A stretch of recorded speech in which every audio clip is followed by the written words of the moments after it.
Low lights. Let's start whinging. So I had made some mince pies with my aunt. Back here in and Melbourne. Took the time, made the effort, because it's not just a quick sort of process. It's like there's a lot of steps involved. Also, mince pies are so good. I love And mince this is my pies. grandmother's recipe as well. And this is like the first time that I was doing it. And so it was like a real symbolic, you know. And then Christmas Day arrived. I put probably about like 8 or so on the plate. And I left the rest in this green bag. And so I had said like, hey guys, where's this bag of mince pies? The next morning I went out to where the chickens are and I saw on the ground mince pies, and my heart just sank. And the chickens didn't even appreciate it. And then my mum messaged my mum and brother and said, you know, blah, blah, blah, mince pies. And he wrote back going, yep, the chickens have got it, yum, yum. And I was like, I know he doesn't know what this sort of it all means, but I'm just like...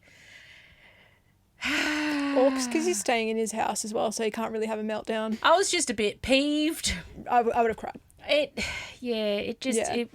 sucked. It really sucked. Yeah. Granted, yes, it's just food and it's blah, blah, blah. It And there doesn't was still matter. some left. It was just It's like you made something. It doesn't matter if it's food. You made something. Yes. And you made something to share with people, and it was Yeah. taken from you and treated like garbage. Yeah. That's an awful feeling. Yeah. I broke down crying 6 times on the first day. Yeah, that was a bit Firstly, I had a lot of trouble leaving. I was really sad leaving my cat B specifically. I'm her whole world. You know? Yeah. So that was really hard. Like, I kept crying. And then couldn't get a charger to work. That was really stressful. I realised that my car, it's not compatible with Tesla chargers. Thing is, in the country, the majority of the chargers are Tesla. Oh. Yeah. That's why I see Teslas always on the highways. Then I switched from Google Maps to Waze, and I had this setting on. I know where it's going. Avoid motorways and toll roads, because I have that on in the city, because that's fine. In the country, it's a bad idea. Took me like off-road. I was driving on this road for, I want to say like at least 40 to 50 minutes. And there were periods where I wouldn't see another car for like 15, 20 minutes. Yeah, and I was sounds like, about right. if anything goes wrong, I'm Yes. So that happened, and then also I drove over a snake. Not great. It was awful. I started crying. Which, fair enough. So I got to Goulburn and I was charging at this petrol station, and there was this guy in a ute, filled up his car, was staring at me,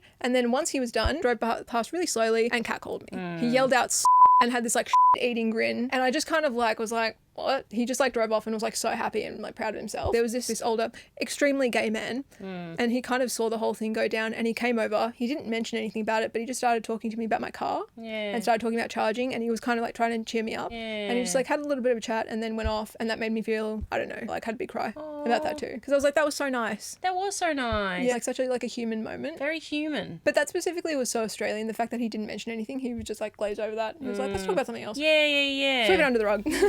Yeah.